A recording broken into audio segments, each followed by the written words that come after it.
Der Darreturm ist, also wurde genutzt zum Trocknen des Malzes. Ja? Darren kommt von Dörren und Dörren kommt von Trocknen. Nicht jede Brauerei hatte seinen eigenen Darreturm. Wurde auch erbaut von den Kuchlers, steht heute unter Denkmalschutz und wurde mit renoviert. Also wir haben eine große Renovierung, wie man sieht, in dem Bereich gehabt. Also es wurde neu gemacht, aber im alten Stil. Dort in diesem Bereich befinden sich auch die 5 Veranstaltungsräumlichkeiten. Ja?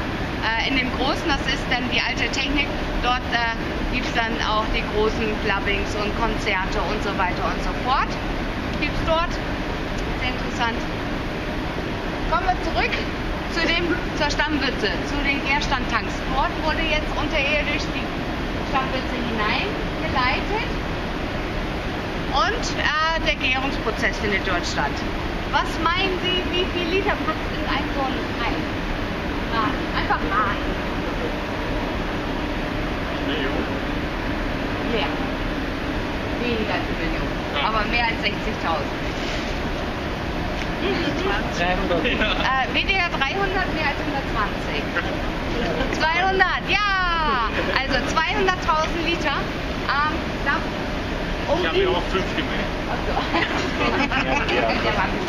Also 200.000 Liter, das kann man sich so vorstellen, als würde man täglich eine Kiste Bier trinken. Das für 50 Jahre und sonntags 2. Dann hat man einen so einen Tank ausgetrunken. Ja, richtig? Nein. Nein, und bitte auch nicht ausprobieren. Wir haben da 46 Stück von. Ja,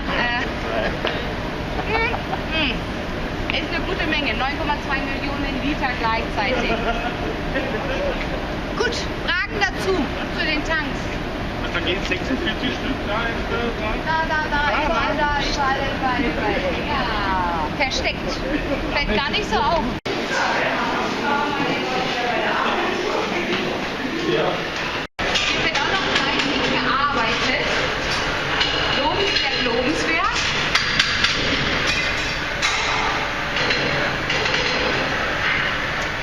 Hier unten ist im Gärkeller arbeiten die Brauer immer sehr fleißig. Hier sind 2 Bilder aufgezeichnet, die einmal den Gärungsprozess und einmal den Lagerungsprozess nachstellen sollen. Hier ist die Stammwürze drin auf 9 Grad runtergekühlt, wie schon vorher erwähnt.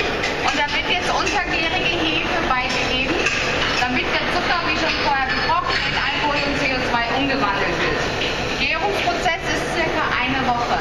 Das Ganze wird gekühlt mit Ammoniak, ja, runtergekühlt oder auch gehitzt im Winter, wenn es wirklich friert, damit es konstant bleibt, die Temperatur.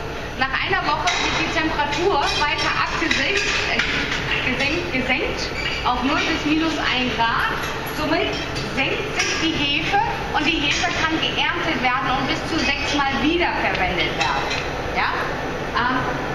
Die Flüssigkeit ist jetzt das Jungbier. Das Jungbier muss noch gelagert werden. Ein normales Helles 2 Wochen, ein Bockbier, was es auch zurzeit gibt, bis zu 10 Wochen Lagerzeit. Danach wird das Bier gefiltert, bevor es in die Flasche oder in die Dose geleitet wird. Mittlerweile haben wir sogar, wie heißt bei uns das ungefilterte, das Naturtrübe? Zwickel, richtig. Mittlerweile haben wir das Zwickel auch in der Flasche. Vielleicht schon gesehen im Shop. Super, klasse, es gibt das Zwickel in der Flasche und das schmeckt sogar richtig gut. Ist nicht so lange haltbar wie ein normales Bier, nur 2 Monate und es muss im Kühlschrank bitte stehend aufbewahrt werden, wegen den Trübstoffen. Okay? Also kühl lagern, dunkel lagern, dann hält es auch und es schmeckt wirklich lecker, ich habe es schon probiert. Sonst haben wir Zwickel nicht in Flaschen abgefüllt und das rote Zwickel, was wir haben, gibt es auch nur in Fässern. Genau, nur in der Gastronomie-Klasse.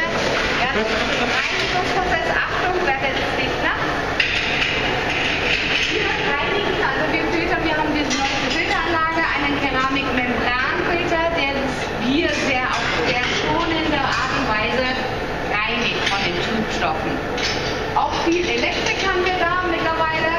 NH3 ist Ammoniak-Alarm, falls doch Ammoniak austritt. ZIP ist nicht so ganz so gefährlich, ist Cleaning and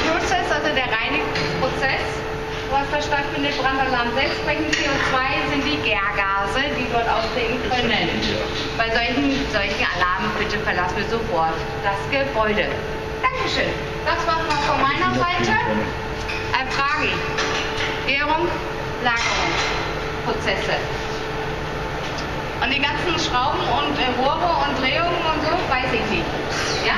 Aber das ist das Bewirtschaftungstablett der